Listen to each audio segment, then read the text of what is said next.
میں ہوں سجاد احمد جنیجو اور میری طرف سے تمام دیکھنے اور سننے والوں کو خوش آمدید۔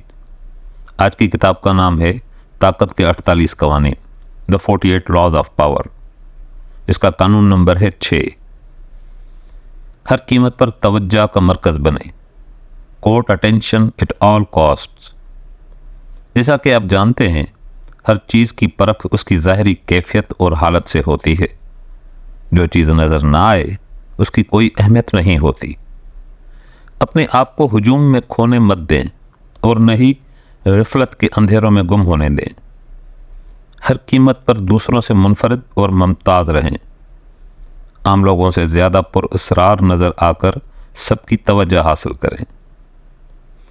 اپنے ارد گرد ہجوم سے زیادہ نمایاں اور ممتاز ہونا ایک ایسی مہارت ہے جو آسانی سے حاصل نہیں ہوتی۔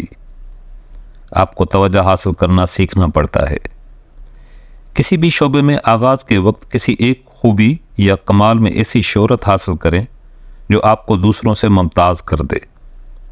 یہ خوبی یا تاثر لباس کا کوئی مخصوص انداز، شخصیت کا کوئی ایسا پہلو ہو سکتا ہے جس سے لوگ محظوظ ہوں اور اس انداز کے بارے میں گفتگو کی جائے۔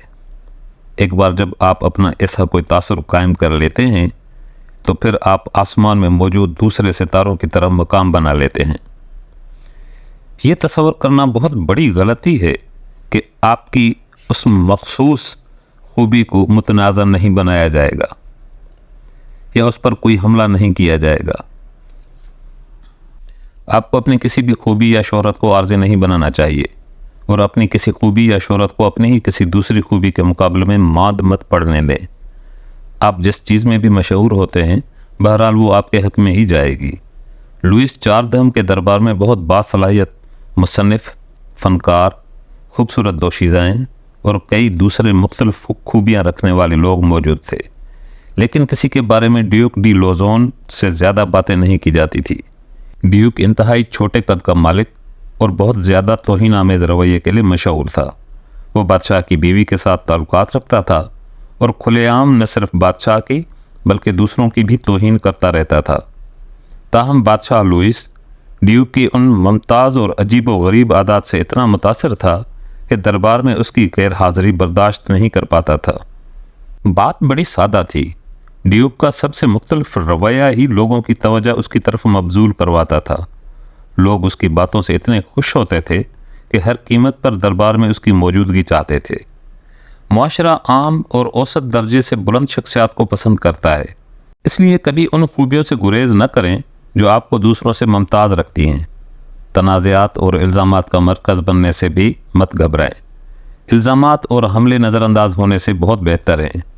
اگر آپ کسی کمتر مقام کے حامل ہیں جس پر رہتے ہوئے لوگوں کی توجہ حاصل کرنے کا امکان بہت کم ہے، تو ممتاز مقام حاصل کرنے کی ایک مؤثر ٹیکنیک یہ ہے کہ فوراً کسی بڑے اور نمایاں فرد پر حملہ کر دیں۔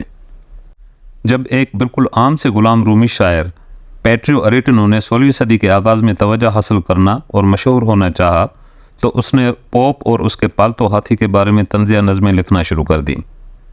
اس عمل سے اریٹنو فوراً ہی لوگوں کی نظروں میں آ گیا۔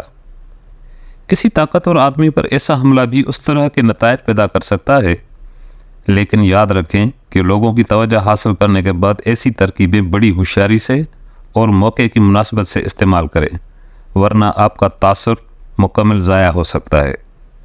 ایک مرتبہ جب آپ شہرت کی بلندیوں پر پہنچ جاتے ہیں تو آپ کو مسلسل اپنے طریقوں اور حربوں میں تبدیلی لاتے رہنا چاہیے۔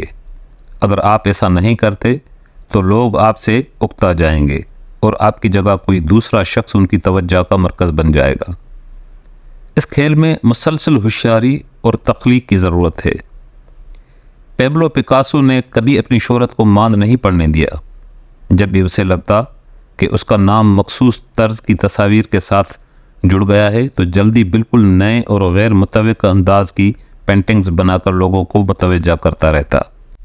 اسے یقین تھا کہ اس سے پہلے کہ لوگ کسی مخصوص انداز کے عادی ہو جائیں، کوئی نئی چیز بنا کر ہی انہیں چونکا دینا مناسب رہے گا۔ یہ بات یقینی ہے کہ لوگ اس چیز یا شخص کو بہت اہم سمجھتے ہیں جس کے بارے میں وہ پیش گوئی نہ کر سکیں۔ اگر آپ لوگوں کی توقع کے برعکس کوئی عمل کر کے انہیں چونکا سکیں تو آپ ان کی طرف سے عزت اور ان کی رخ بدلتی توجہ پر گرفت حاصل کر سکتے ہیں۔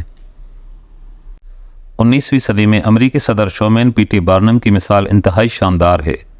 وہ ایک سرکس کا مالک تھا۔ سن 1836 میں بارنم نے میری لینڈ میں ایک سرکس خرید لی۔ جس رات پہلا شو منعقد ہونا تھا، اس صبح کو بارنم ایک سیاہ رنگ کا گاؤن پہن کر شہر کی سڑکوں پر نکل آیا۔ لوگ اس کے ارد گرد اکٹھے ہو گئے۔ ہجوم میں سے کسی نے بلند آواز سے کہا کہ یہ شخص بدنام زمانہ قاتل کے ایوری ہے۔ بس پھر کیا تھا، ہجوم میں ہلچل مچ گئی اور لوگ اس پر امٹ پڑے۔ بارنم چیختا رہا کہ وہ قاتل نہیں ہے بلکہ بارنم ہے، لیکن کسی نے اس کی نہ سنی۔ لیکن وہ کسی نہ کسی طرح ہجوم کو سرکس کے قریب لے آیا، جہاں اس نے سب کو اپنی شناخت کرا دی۔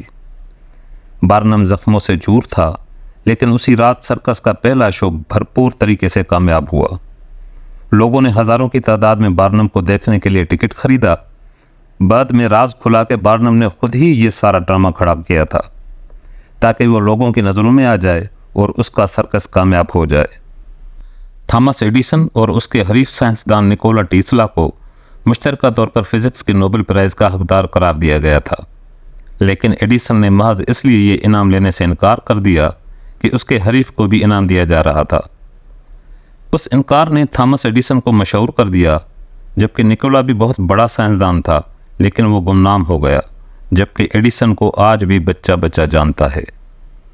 چونکہ ہو سکتا ہے بہت سارے لوگ جانتے ہوں، لائم لائٹ میں کھڑا اداکار سب کی توجہ کا مرکز ہوتا ہے۔